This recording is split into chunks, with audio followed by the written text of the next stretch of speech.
காணும் முன்னே என் உலகம் தொடங்கவில்லை. உன்னை கண்ட பின்னே என் உலகம் இயங்குதடி.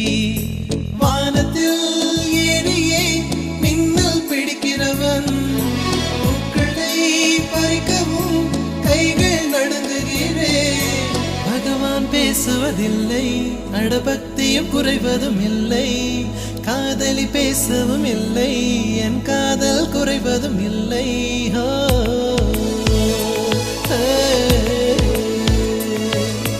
மெல்லினமே மெல்லினமே நெஞ்சில் மெல்லிய காதல் பூக்கும். என் காதல் ஒன்றே மிக உயர்ந்ததடி, அதை வானம் அண்ணாந்து பார்க்கும். நான் தூர தெரியும் வானம், நீ துப்பட்டாவில் இழுத்தாய் என் 25 வயதை ஒரு நொடிக்குள் எப்படி அழைத்தாய்?